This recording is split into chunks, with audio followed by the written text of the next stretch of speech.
7 p.m. Central Time on HBO. It's called The Newspaperman, The Life and Times of Ben Bradlee. His wife, Sally Quinn, Washington Post writer, author, and widow of Ben Bradlee, joins us now. Sally Quinn, thanks for spending a couple minutes with us. I'm delighted. Thank you. What are we going to see tonight? You're going to see an absolutely amazing documentary that is entertaining and exciting and suspenseful and emotional. I've been to 2 screenings already, and people come out sobbing. It's a very, and it's also very educational because you get a sort of sweep of history through this, but through the eyes of Ben. And one of the most brilliant things that they did was to use Ben's voice. He had audio taped his book, A Good Life, and so they used his voice. So he's the narrator of this film.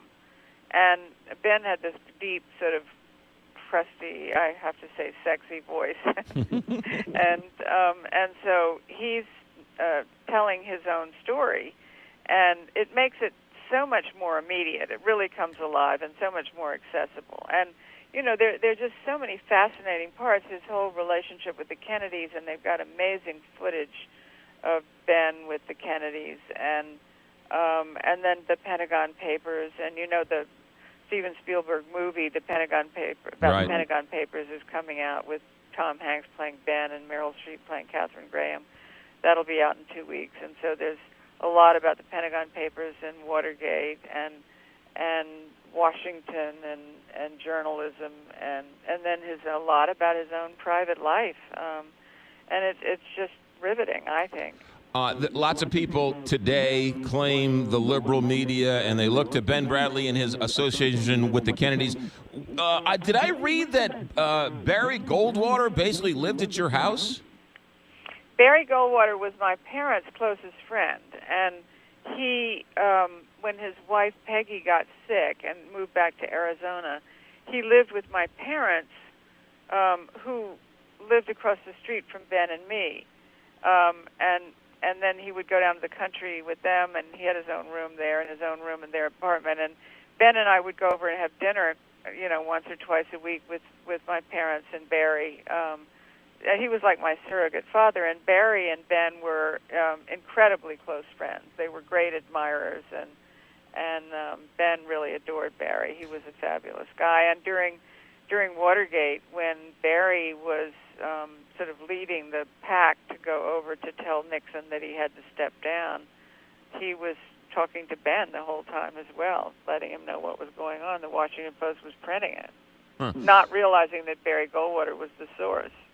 Sally Quinn, our guest, talking about the HBO documentary tonight about her husband, the newspaperman, The Life and Times of Ben Bradlee. Sally Quinn, a lot of people have a hard time trying to come to grips with the fact that an editor of the Washington Post could be friends with different people on different sides of the aisle. Well, it used to be that way all the time. I mean, when I first started out at the Post almost 50 years ago covering parties, every party there would be half Democrats and half Republicans, and they would be working on in Congress or whatever, and then the 5 o'clock bell would go off, and they'd be in each other's offices having a bourbon, and so nobody thought anything of it. I mean, it was like we were all part of the same country, and people didn't question each other's motives the way they do now. But today, it's just so divided, and there's so much rancor and so much anger, and it's really hard to get Republicans and Democrats to be together socially. I mean, I try to, but I invite Republicans to my house, but they don't come. And I think a lot of that has to do with people don't live here anymore. I mean, it used to be that before the advent of the plane and before it was so easy to travel, that people lived here in the administration, and their families grew up here, and they went to the same schools and churches and weddings and funerals and christenings and graduations. That doesn't happen anymore. I mean, so many of our representatives will fly in on Monday night, leave on Thursday, and sleep on sofas in their offices or have group houses, and their families live back home. So people don't know each other. They have no way to get to know each other. They're working until 10 o'clock at night. They don't socialize.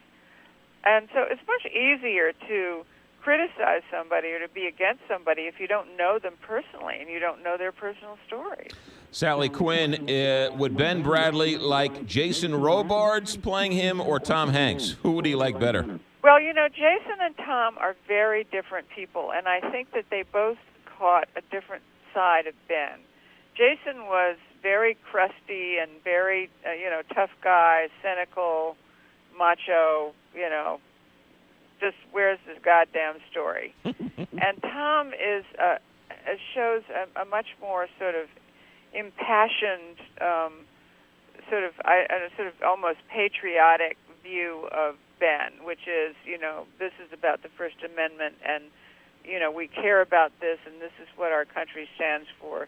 So you get two different personalities, and of course the scripts were very different too, because All the President's Men was very much about Ben leading the.